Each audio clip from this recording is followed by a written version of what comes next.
Jesus. Hey beauties, welcome back to another video. It has been a very long time since we had like a sit down chit chat kind of vibe. So yeah, I felt like we should chit chat today.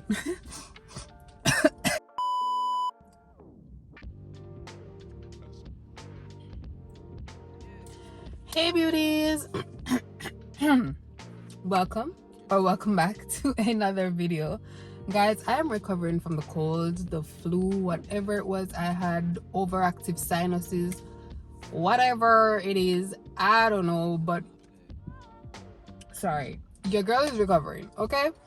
And randomly, like, my sinuses decided to try and choke me, so if that happens while we're talking today, I apologize in advance, but we are gonna have a chit chat today because it's been a while since we've had a chit chat, and I feel like God has been pushing me to make this video for a little while now.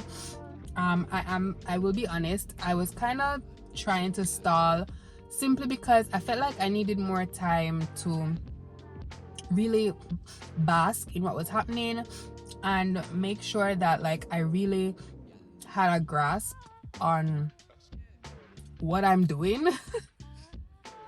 Because I'm to be very honest, guys, this is still new. So what I'm sharing in this video, I'm still really having to be very intentional about it because I don't want no slip-ups, okay? We're still trying to create good habits and really ground ourselves in what I'm gonna talk about today. But like I said, I really feel like God has been asking me to talk about it, and so that's what I'm gonna do, okay? And yeah, I don't know, I chose the car for our conversation today, but yeah, that's besides the point. So as you see by the video title, today I am gonna be sharing with you a few of the ways or a few of the things that I have been practicing to help me overcome my depression and my anxiety. Now, I know this is not something that I have really been very open about on this channel, but I would have hinted to you guys previously that this is something that I have been struggling with for a while. And earlier this year, I had to really make a decision to deal with it. Like, just plain and straight, I realized it was crippling me. Like, in every aspect of my life, I was holding myself back because of my negativity, because of my negative mindset, and it was really impacting me. And like I said, it was affecting every area of my life. It was affecting work, it was affecting my relationships, it was affecting my spiritual life, my relationship with my family members. Like, it was really eating me alive. And I think it was sometime around August thereabout, I was like, you know, writing goals and stuff, and I really wrote that in 2024 we are not going into 2024 with this mindset, with this whole I am depressed or I have anxiety. Like, I know it's not something that I can just get up today and decide to just shake off. Like, this has been something I've been struggling with for years. And I mean, for those who do psychology, this is a mental illness, okay? So it's not something I can just get up and flip a switch and say, okay, be gone. I know it's something I'm going to have to actively put effort into and work towards it. And like I said, I am still doing that. It is something I have been working on. Every single day I get up and I literally wake up and have to remind myself, Ashley, we're working on this, okay? Because literally I would just wake up in the most disgusting of moods for no reason. And I hated it. The people around me hated it. God hated it. And I just felt like God has so many plans for my life, and I'm holding myself back in every area. Like, I feel like I have missed so many opportunities because of my mindset and how I was carrying myself on a daily basis, and I don't love that for me. And I also didn't think that it was a very good reflection of the Christ in me. And I can't keep saying that I am working on my relationship with Christ, I am working to reflect Christ to those around me, but I am continuously choosing, because it was a choice. I was actively choosing to wake up with this mindset, and that's not fair to me, that's not fair to those around me, and that's not fair to the God who made me for greater, you know. And so, like I said, sometime around August, I really decided that, hey, we're gonna have to work on this. And yeah, I don't want to dive into like the background of my depression, my anxiety, because that's a whole can of worms, and that's not what this video is about. Okay, so we are just gonna jump into the different things that I am doing to currently work on my depression and my anxiety. So let us jump into the very first thing. So sometime in September, I sat Leon down. I think we were at his office, and I sat him down and I was like, hey, I need to talk to you. Y'all know the moment I said that, he went ballistic, right? But I told him, I'm like, hey, it's not a bad thing. Okay, it's not a bad thing. Calm down. But I recognized that I needed an accountability partner, and he is the closest person to me physically. I do have an accountability partner in my best friend, and we do have our check-ins now and then. We literally talk on the phone every day, but it just didn't feel the same because she is not physically present all the time. And God bless her, she really does try, but y'all, I'm working on the social anxiety too, okay? So it's like we plan to meet up and it hardly happen, and yeah. But yeah, so she's not around physically, and Leon is the person that is like always around me, like 99% of the time, and the person that I will like share with the most and talk to the most, because as to be honest guys, as close as Abigail and I are, we very rarely have like deep conversations, right? So I needed it to be somebody that I know is with me, around me on a regular basis, and somebody that I can also talk to about certain things and will also really and truly hold me accountable. Like me know I need somebody who going shake me when I'm doing the things when someone don't want to do anymore. And you know, yeah, so I felt like he was the perfect person, so I really sat him down. I mean, we've had conversations before about like the roots of things and all of that, so he knows like my background and all of that. But I, you know, just for the sake of why I wanted to do this, you know, we had that conversation again about, you know, things that would have been bothering me from years and all of that, and why I wanted to do this. I explained to him how I see it improving me as a person, improving our relationship, improving how we as a couple can impact other people, how it will improve our business or our lives, all of that. I broke, you know, we had the conversation, and he said, okay, yeah, he's gonna support me, mostly because him did see how it would have benefited him. I know that, but but still, it is gonna be important to have somebody that can really truly hold you accountable in a very literal and physical sense. Because yes, we have friends that we talk to on a daily basis, but let's be real, we pick and choose what we tell people, and unless they can like be there to see what's happening 24/7, or like see your facial expressions and all of that, they're never truly gonna know and understand what is going on. And so that is why I felt like he would have been the best person as opposed to my best friend, even though, you know, I do still tell her like a lot of stuff on a regular basis. But yeah, just having that physical person there is super helpful. So the second thing that I became very intentional about is gratitude. And I know I've said this here before, but I was the person who would completely ignore all the positive things that were happening in my life and try to find that one thing that was going wrong.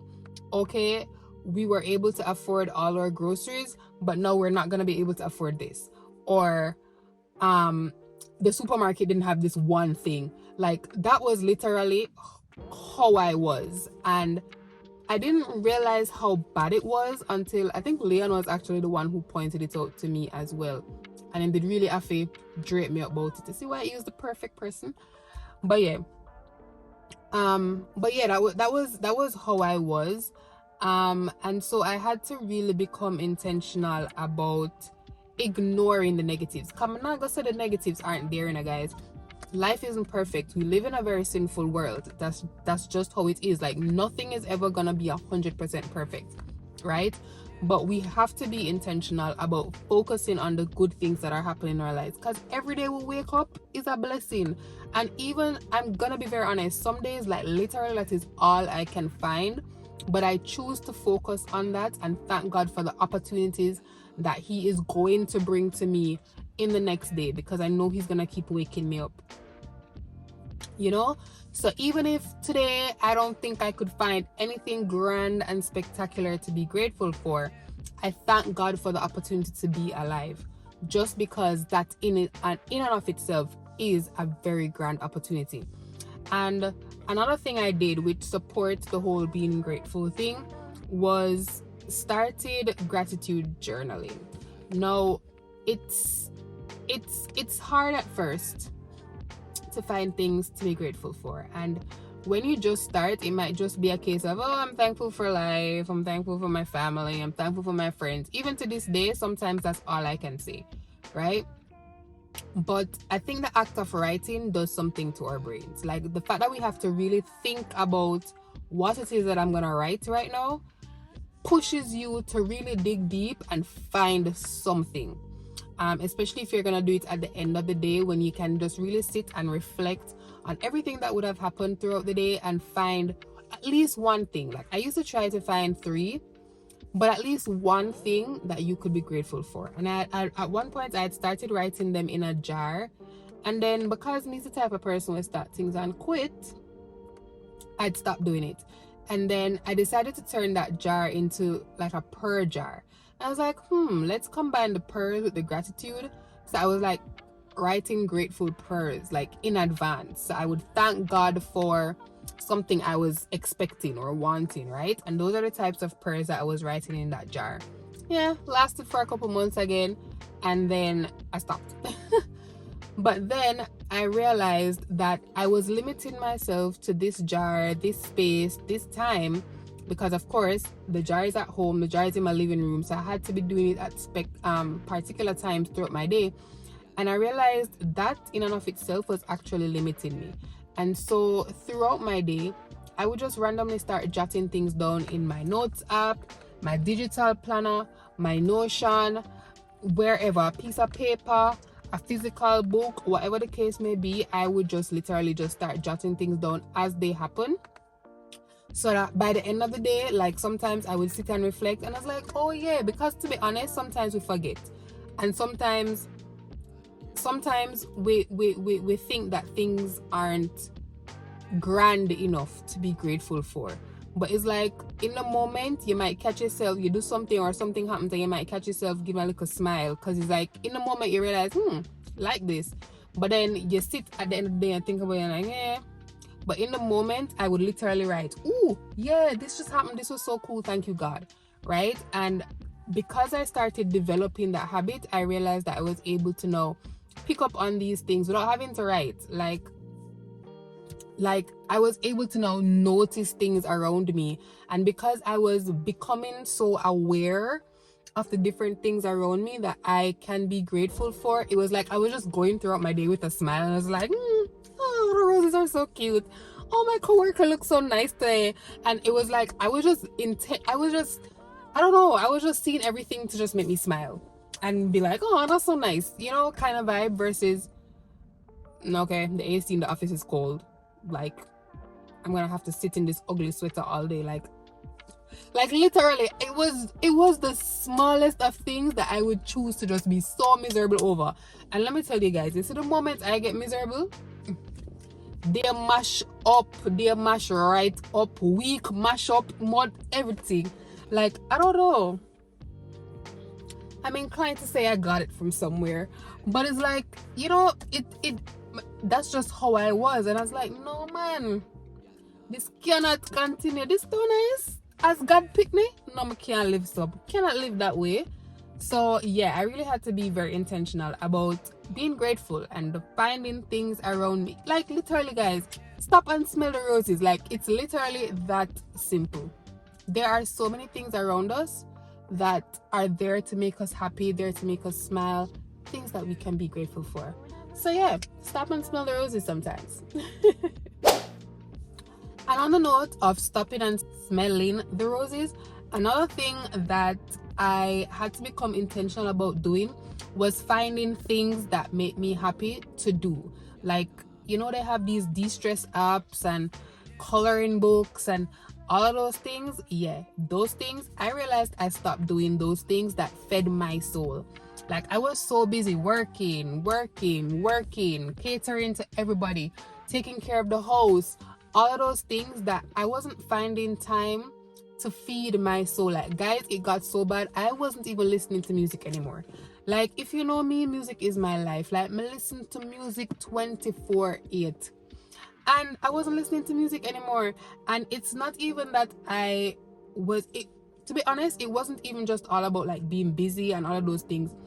I got so caught up in like self-help, because most of the times that, like, say for example, I'm driving to work, and instead of listening to some music and bouncing on, yeah, baby girl is listening to a podcast, and that's not a bad thing, you know.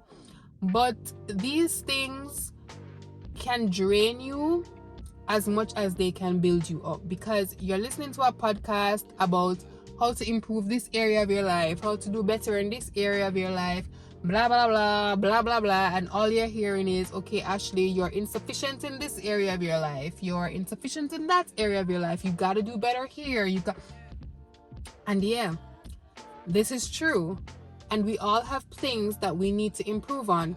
But when you're constantly feeding that to your mind and not energizing your mind and your soul, like it drains you real fast. And so I had to now decide, okay, so while I'm getting ready, I'm gonna listen to podcasts, and then while I'm driving to work, I'm gonna listen to music, right? Because honestly, guys, like we can't just cut out fun things out our life in the name of improvement or in the name of working, or you know, like that's why hobbies are so important. When we were growing up and going to school, it wasn't just school. We had social activities. We had what them something the name the clubs and the swimming and the tennis, you know, them something, the after school activities what we used to do. Yeah, because them say all work and no play make Jill and Tom dull people, right? So why is it that you think as a grown adult that you need for us focus on work and don't do anything fun? Like literally sit down and ask yourself, what do I do for myself? Like what do I do for fun? Like I sit and ask myself this so many times, because literally, and guys, scrolling social media is not fun. I'm gonna get to that one next, right? Because yeah, scrolling social media, guys, is not feeding your soul. Okay, what do you do for fun? Watching YouTube or Netflix is not feeding your soul. Okay, what do you do for fun? What do you do to recharge your soul? Like guys, they have adult coloring books. I need to find mine. I have one and I don't know where it is. So I've been coloring on my tablet, but I have coloring books for adults, guys. Or buy a kid's coloring book. Hello, it's a coloring book. Listen to music, draw, dance in your living room. Like go back to playing games. Yo, we used to play video games when we were kids. Okay, I have Sims on my laptop because I used to be obsessed with Sims when I was younger, and I was like, Ashley, these were things you used to do to de-stress from school. So why as an adult now do you not think that you can do these things to de-stress? Like, life is still stressful. You don't stop being stressed after school, guys. Like, and all these things feed into why we are constantly in negative moods, because we're not doing nothing to make ourselves happy. Like, fix it, Jesus. Fix it. Okay, we need to do better, guys. I'm just saying, we need to do better. Okay, so find something that you love to do, something that feeds your soul, and start doing it. Like, literally sit down and go in your agenda and figure out how you can pencil that into the agenda right now. Okay, pull up your Google Calendar, your iCalendar, your Outlook calendar, whatever the case may be, and rework your schedule and make sure that you put in some time for fun. If it's even on a Sunday, you just decide that you're gonna walk around your neighborhood, something once a week. It's not that hard. If you can't do it every day, fine. Once a week, do something. Okay. So we touched on the social media, right? Or I hinted at the social media. So guys, another thing that I had to be very intentional about is detoxing my social media. Like, you see that person from prep school, high school, college that you've never spoken to, but you constantly keep up with them feed? Unfollow. I'm waiting. Go unfollow them right now. Because guys, I don't think we recognize how much we are feeding into this comparison whirlwind that social media has us in. Like, we see people doing this, we see people doing that, we see people getting married, we see people having kids, we see people with the new car, the 2024 vehicle, we see people with the top job and all of this, and we are subconsciously comparing ourselves to these people, and it's not helping us. YouTube does the exact same thing. Like, why are you scrolling? Like, let's be real. Like, my social media right now, I'm very intentional about what is on my social media pages. If it's not giving me faith-based content, it's literal people that I talk to, or it's like things on editing and social media and things like that, things that I'm learning from. But I stop follow up with the people them, man. Like I very don't have much. I can't even find the words, guys. I don't have a lot of people on my social media right now that I don't like talk to. If it's even for tell them happy birthday upon them birthday, you must talk to. Why you ask? No, man, do a social media detox, because I was real bad comparing myself to everybody. And y'all know I recently turned 30, and I just felt like I never accomplished nothing in my life. I'm gonna have to draw up myself, man. I had to draw up myself and recognize how much God has blessed me in my 30 years of life. Like, girl blessed, you know? Girl blessed bad. And social media was making me forget that, yes, somebody do a detox. I did a detox. Go do a detox. And while you're doing the detox, I want you to also schedule times to disconnect. Because yeah, you're going to follow decent people on your social media now, but you can't just be scrolling. Similar to when I said I had to like determine what times I was going to be listening to my podcasts and things like that, because these things are helpful, right? But you also have to have a time when you just disconnect from the screens, from everything, and just focus on your present. Like, I realized that I would come home and Abigail and I are in the house, Leon might be there, and we're all just sitting on our screens, and I'm just like, but this don't look good for we. Somebody put on the phone and started having conversations with the people that were sitting in the room with me. Or I would read, or I would do my coloring, journaling, something that actually was feeding my soul. And I realized that made me so much more at peace, because I wasn't constantly filling my brain with all these things, all this information, because information can be overwhelming, all this comparison, all of that. I'm a type of person, I will get overstimulated, and when I get overstimulated, yeah, crash. And I realized that was happening to me a lot. And when I got overstimulated, I didn't want to create. Like, I was burnt out even when I wasn't doing a lot of things, simply because I was just taking in so many things. So it's like my brain was always moving, constantly worrying, and somebody get burnout, even though like I never really do much things for burnout, right? So yeah, I had to really be intentional about scheduling time to disconnect. And on the flip side of that though, I was talking to a friend recently and I was like, hey, I realized that I've disconnected a little too much, and I am gonna have to work on fixing that, because I'm not on my phone as much, I tend to forget to talk to people that I don't see on a daily basis. So like, those people, like you have the group chats, or even those friends where your only means of communicating is like sending them memes and stuff.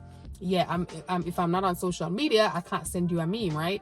So it's like I was losing connection with a lot of my friends, and I realized I'm gonna have to work on finding a balance, because that can also lead to like another side of negativity, because you're gonna become so disconnected that you run the risk of becoming lonely, right? And we don't want that. We want to make sure that we're still connecting, so we have to find balance. But I definitely recommend that you find a way to disconnect, or you make some time to disconnect. All right, so I have two last points, right? And these are very obvious last points. So the first one, guys, is to get therapy. I should have put a disclaimer at the beginning of this video. I am not a medical professional. I'm not a mental health professional. I don't have, I do a degree in psychology, but I don't practice counseling or anything of the sorts. I am just telling you what I have been doing, what has been working for me, okay? So my next tip is to make sure, or if you can, to get professional help. Like, I have sent so many of my friends to counseling, because counseling did wonders for me, guys. Like, I don't know, like, I remember for years I wanted to do counseling, and I was scared because I have trust issues, and I mean, my parents are also like very interconnected. So it's like I never know who I forgot to talk to whenever I go care about business. Like, yeah, they're supposed to be ethical, but I never trust it. But I just really had to pull up my big girl panties and find myself a counselor. And honestly, guys, that was the best decision I have made. My counselor didn't necessarily have to give me like action plans kind of thing, but what I needed was somebody to talk to. Like, I needed to vent, so to speak, and I was provided with that safe space. I had a Christian counselor, and so while she listened, she was able to give me, recommendations and pointers and stuff that were faith-based, and I really appreciated that. There was no judgment, none of that. And best decision today, guys. Like, honestly, I feel like it's something that I need to incorporate again. Like, every month or so I go like do a session, just because if you're not careful, you can relapse and things like these. And yeah, so definitely would recommend that you try to find a counselor. And if it is that you cannot afford to get therapy, because guys, it took me a while to find somewhere that wasn't going to break the bank. Yeah, so if it is that you can't afford official therapy, like paid therapy, I know a lot of people don't want to do this, but talk to your pastor or some spiritual person in your church somewhere, because just having that professional person to like guide you in a certain way, it helps, okay? And they can give you perspectives that you wouldn't have thought of on your own. All right, so I know, especially in the faith community, we kind of think, oh, we don't need therapy, talk to God. Go get therapy, guys. Go get therapy, okay? Yeah. And then last but not least, go talk to God. honestly, guys, like this faith journey that I have been on the past probably year or so has also really and truly helped me. Like, I started prayer journaling. I told y'all I started gratitude journaling. Like, I do everything but just connect to the Father, because I honestly realized that my spirituality was also lacking, which was spilling out into the other areas of my life. Because as a God girl, if me believe me's a God girl and me's a blessed God girl and God have certain plans in place for me, then why am I comparing? Why am I thinking negative of myself? You know, all those things are tied into your spirituality. So I really found that I needed to spend more time diving into the word, talking to God, listening to God. Because a lot of time we're not actually sitting and listening to hear what he has to say. And that is very, very, very, very crucial. Okay, we do have to make time to hear what he has to say. And it's not just reading the Bible. Yes, that's a very good way to hear what he has to say to us. But like, honestly, sometimes you just need to sit in silence. You've said a prayer, just sit and allow God to speak to you. And yeah, sometimes it might feel like your own thoughts, but sometimes it's God speaking through your thoughts, and you can tell the difference. So just give him some space to talk to you. And one very important thing I would recommend too is to not overthink your prayers. Like, God and I are now on a for best friend basis. Like, yo God, keep. That's how I talk to him now. Like, I'll literally be driving and I'm just like, yo God, move them police, you know. Like, you know, like literally. Like, you have to really get to a point where you realize, say, God are really a parry. He's literally sitting right here. He's right here right now. Like, he wants to hear from you, and he's not judging you. Your past mistakes, whatever it is that happened in your past that broke you, he is not judging you for it. He understands, he knows, and he's just waiting to hug you. And you are sitting over here being all, oh, I'm all alone. No, talk to God. Allow him to talk to you. Allow him to hug you. Like, God hugs are the best hugs, okay? I'm just saying. I'm just saying. And I know I said that last one was the last one, but I just remembered something else that was very, very, very, very important, especially in my journey. Earlier this year, I had like a breakdown. Like a full-blown breakdown. My mom came over, and I don't know, I was just having one of those days and I just broke. My ball, nose, knot, everything. I just broke.